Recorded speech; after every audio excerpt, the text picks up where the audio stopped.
What is going on, guys? Welcome back to GTA Online, and in this video I'm going to be taking a look at the Lampadati Corsita, which I do believe I probably pronounced that entire name wrong, but this car is basically a brand new Maserati MC20, which I do think is a pretty awesome looking vehicle in real life, and I really do think Rockstar is doing a great job in this update with the car so far. I mean, this car definitely looks very close to its real life counterpart, and I'm looking forward to actually driving this thing to really see what it can do, but before that, let's go customize this thing.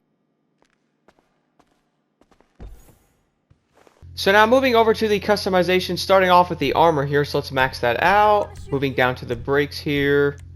Let's check out the bumpers. So there's going to be 12 you can actually put on the vehicle. Let's check these out. So to be honest, I don't know why, but I'm really not a big fan of these huge splitters on a vehicle. I just don't really think they look all that good sometimes, and they're honestly probably way too big for the car anyway. I actually went through and looked at some of the stuff on this vehicle, and I just don't really like most of the upgrades on this car, at least for the rear and front bumpers anyway. I just don't really like them too much. Like, for example, that is honestly going to be way too big for a car. Like, I don't think you could probably plow some snow with that as well if you really wanted to. I personally don't really like those too much. So for me, I'm going to end up leaving the front bumper stock on this vehicle, to be honest. Now, if you really wanted to, you could actually put the regular splitter on there, but I'm personally not really feeling that all too much. Now, moving over to the diffusers, which are going to be the rear ones, and I personally don't really think these look all that good either. So here's the next one there.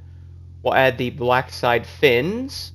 That's going to add the little wings on the back there, which really don't look all that bad. They kind of fit the car pretty well. They stick out a little bit, which they're, supposed to. Then moving over to the wings there. I don't know. I'm not a huge fan of these. I don't know what it is. Let me know what you guys think about in the comments below. Now, I do know, like, some of the race cars do have stuff like this on them, but I just personally don't really like this for, like, a road vehicle like that. I'd rather leave it stock instead of having, like, all these things stick off it and all that. Moving over to the next items, though, is going to be the engine upgrades. Maxing that out there. Let's check out the exhaust here. So here's the next one, which is basically the same thing, but just the chrome ones there. And then we're going to move over to the twin, which I do kind of like how the twin look. Now, the one on the MC20 in real life is going to be a single, basically two exhausts in the back, similar to the stock one there. But I'm probably going to end up going with a dual chrome on this, because I do like how that looks on this vehicle. Kind of like that. And the final one's going to be like the box one, which I don't really think that fits the car all that well, but really honestly does not look that bad either. And here's the grills. Ooh, that looks pretty nice actually on there. There's a chrome one. Definitely get that Maserati feel with that on the front of there as well. Next one, inverted. Looks pretty nice. The shark one. And then finally the last. Honestly, all of these actually look pretty good. I will most likely pick the black GT grille, even though in real life the Maserati is going to have that mesh grille with the actual Maserati emblem on the bottom and the middle there. But nonetheless, I guess I'll just leave the GT grille on there. It does look pretty good. You guys can also do the lights on this vehicle, which if you would like, you could probably go to the arena workshop and put like purple lights or something on there if you want. Here are the liveries here. Ooh, that actually looks pretty awesome on there. I'm not gonna lie. Kind of like that. There's a white stripe there, black stripes. Okay, so the liveries are pretty cool for this vehicle. I'd probably change the color of the car. You could probably see these a little bit better. That is awesome. Bank of Liberty. Okay. Then you got the racing one. See, I think these fit the car really nice. I actually really like these a lot. Having the split colors on both sides is something I'd probably do on my car in real life as well. I think that looks really cool. And here's the army camo. So personally for me, guys, I'm probably going to end up not putting any livery on my vehicle. I'm probably just going to make this thing like lime green or something like that and leaving the liveries off. Although a lot of these do look pretty awesome on there. Let's move over to the mud guards here. Ooh, those are pretty cool painted like that. Gives me like rallycross vibes. I'm probably going to leave those off as well. But they do look pretty nice on there. Then moving over to the plates there, which a lot of people probably don't even do these. Now let's move over to the colors here, because I definitely think I know what I want to do to this vehicle. So let's go over here, moving all the way down to fine green. I'm thinking more of a lime green on this car instead of like the regular green. I think that would look really nice. Let's go find that. Oh yeah, look at that. Lime green on there looks crazy. Let's do that. The pearlescent colors here, I think I'll leave. Actually, I'm probably going to go ahead over and make this black here so the green doesn't go over to the other parts of the car there. And then just out of curiosity, I also wanted to see the chameleon colors and how they would look on this vehicle. So let's check these out real fast. I kind of like the green and blue one. I think that does look pretty nice. Purple and green. And so on. That's a really nice color. I think that looks dope. Dark purple looks really good as well. Wow, look at that one. What the... Some of these are insane. Like, that's actually free for some reason, which I don't know why. I probably missed something on why that is. Then the black prismatic pearl, which looks really cool as well. But I'm going to leave those off, though, just in case you guys wanted to see what that would look like on the car there. Here's the trim color, which is the interior, which I'll probably just end up leaving that graphite, Now you could do this like white or something like that, or cream, or like whatever colors, you know, to match the outside of your vehicle if you would like there. Moving over to the roof here. Wow, 18 other roofs you can put. What? Okay, so stock roof there is going to be the black one. Make it painted. Is that like a carbon? Okay, that's like a plastic stock roof. That's good to know. And then moving down to the carbon stock roof here. Then we have the primary street, which adds those like little things on the top of the roof there, which look pretty cool. Might end up going with that one actually. We have the carbon one, then primary, which is going to be a scoop. I'm kind of surprised how many roofs you can actually put on this vehicle, like more than bumpers, which is kind of funny. Most of them are basically just painted and or carbon, and then there's like different versions of that. So the performance scoop actually doesn't look too bad on there. And now moving over to the final 3 roofs you can put on the vehicle here is going to be the GT ones. So we have the black one there, aka the secondary, or we have the carbon after that. So personally, because the regular Maserati doesn't actually have like an upgraded roof, I'm most likely just going to leave this completely stock to begin with. I'm probably not going to do too much to it. So I'll end up leaving the regular roof on there. I think that does look pretty dang good. Then moving over to the skirts here, we'll have 13 of these. So here's the first skirt that you can put on the vehicle, and I personally don't think these look all that great. I mean, look how far this actually sticks out of the vehicle. Like, that could literally get caught on a pole or something when you're going around a turn, and depending on how low the vehicle is, you could probably get stuck on a curb with it and or rip it off if this was real life. But there's the secondary one, and the carbon, and then the straight, which also just does not look all that great. Let me know what you guys think about these in the comments below. Like, do you think that actually looks good on the vehicle? Because my goodness, I think that sticks out way too far.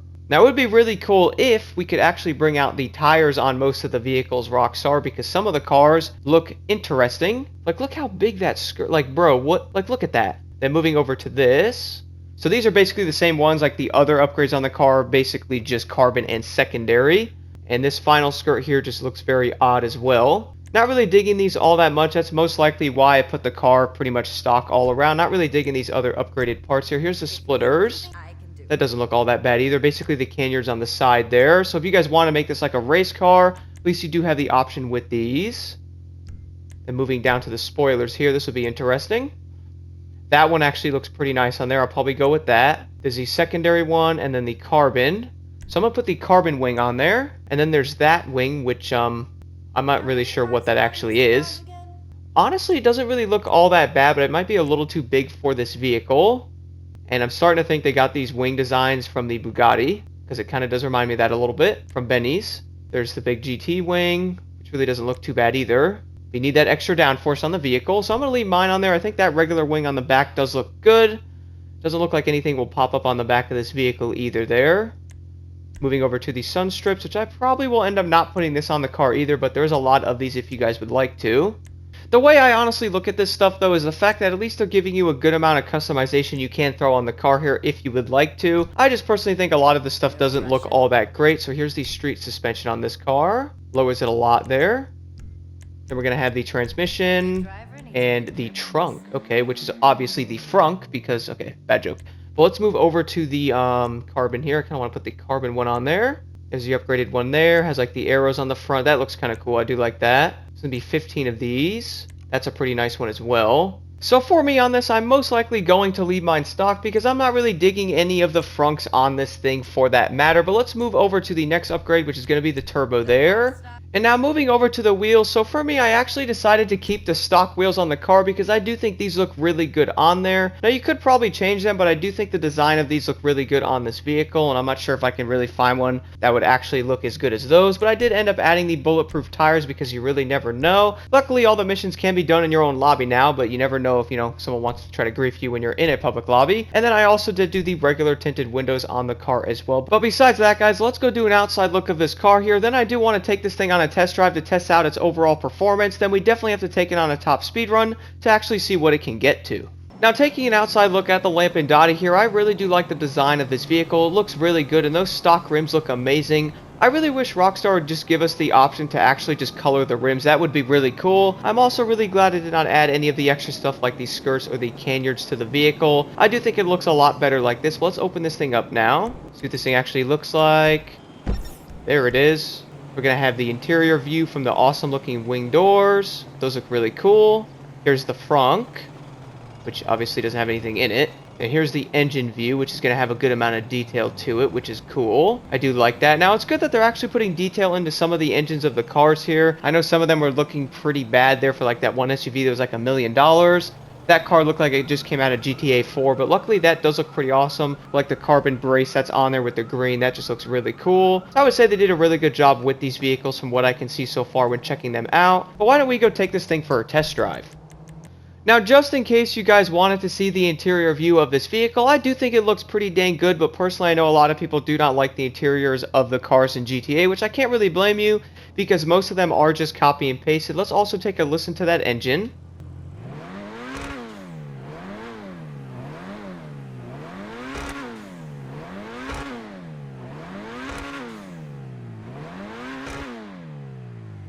But besides all that, let's go see how this car might actually perform with going on a test drive here. So let me see if I can get by this dude. Excuse me. Let's go down this way and take a right. So I'm sure many players might be wondering, is this car going to be worth the almost $1.8 million that it costs? And to be honest, from the driving I have done with this thing so far, I personally probably would not buy this vehicle. Now, if you do like Maserati, definitely go after this car because it's going to be the new one that is coming out soon. Which I do think this car is pretty cool. It does sound pretty awesome as well. It might handle decently. I think a lot of the other cars would probably handle better, and you know, some of the other ones would probably beat it, like the Pariah, or however you pronounce that vehicle there. Now, being in the city, most of the cars are going to be really fast because of the handling flags and all that with the bumps and or the curbs. So I do think this car is going to be fast regardless in the city like most of the other vehicles are. But the biggest thing is this vehicle going to be worth actually using? Because we all know how sometimes the cars in this game might not be all that great and or kind of, you know, weird to drive. For example, that was all me there, and I definitely screwed that up. I am so sorry, pedestrians. I'm normally the one breaking all the laws, and yet I always get mad at them. Kind of funny how that works, but let's go left here. I'm going to fly down the strip in this area. So up to 120 miles an hour with no issues at all, and I'm probably going to crash again here because of the traffic. Besides all that terrible driving, let's head down the strip over here and really see what this car might be able to get to in the city before I jump on the highway with it. So 124 miles an hour there. The car seems very squirrely and doesn't handle all that great, to be 100% honest. And I do think that might be a bit of an issue, but maybe driving around the city or doing missions in this vehicle is probably going to be just fine. I personally really wouldn't see myself in this car driving it all that often, but the handling flags will send this car well over 140 miles an hour in the city, which would be a lot of fun. Now, why don't we jump on the highway and go that way with it real fast here? See if we can get on the highway with it. So the handling doesn't feel all that bad. When you're going a little bit of higher speeds there, I noticed the car kind of gets a little squirrely, so if you want to take like a tight turn or go as fast as you can, this car will most likely slide out of itself, which I don't think anybody actually wants to see that and or will want a vehicle that can do that, especially for almost $2 million. And once you actually upgrade this vehicle, it's going to be well over that amount for that matter. So you're pretty much getting in the territory of buying like one of the other newer supercars and or that cool looking LM87 race car, which is going to be well worth that extra 1.2 or so instead of buying this vehicle. But I'm cruising on the highway right now at 130, which really isn't too bad, as I almost fly off the road again. So for the vehicle, doing 125 to 130 is going to put it in the bracket of many of the other cars in the game as well, which is going to make it pretty competitive. But the biggest thing is going to be how the handling of the car is going to be, which for this thing, from what I've seen, it really isn't all that great. But then again, most of the sport cars are really not that good anyway from what I've been noticing with them. I do think this car's speed's going to be pretty dang competitive though, because on the highway going down the hill over there, now I know that can affect the car in a really odd way. Like some areas of the highway will make you go faster. I went 154. And in some areas of this flat ground over here right before where the tunnel is there, I was doing around 130 miles an hour, which is still honestly pretty dang good for a car in GTA. We all know how a lot of the cars in this game might be insanely slow, but luckily this car does actually seem pretty dang fast for what it is, so maybe the $1.8 million price tag might just be worth it. Now, after driving this car on the highway for a bit before I do this top speed run, I did want to mention I noticed this car really was hanging out around 130 miles an hour, which is going to be pretty dang good for any vehicle in this game. Now, let's see what it can do on flat ground over by this tunnel. I don't run into anybody on the way there, that is. I do want to apologize for the damage I currently have on the vehicle because I ran into everything trying to get over here. So 128 there, 130. So this car is going to have a really good top speed overall. Now you could probably run this on a time trial. I might have to test that out a little bit to see if it could do it. Is this car going to be good enough to really be on the time trials, how it handles? That is a question I will actually have to test out as well because it might not be able to handle all that great. But I do think this thing is going to be pretty dang good. 130 as well on the highway here. I did mention before going down that one hill, I managed to hit 154 miles an hour, which is kind of crazy. Obviously, I went back down to like 140, but that is still pretty dang good for being a vehicle in this game. But nonetheless, let me know what you guys think about the Lampadati in the comments below, which I know I'm probably butchering the names of these cars, but thank you all so much for watching.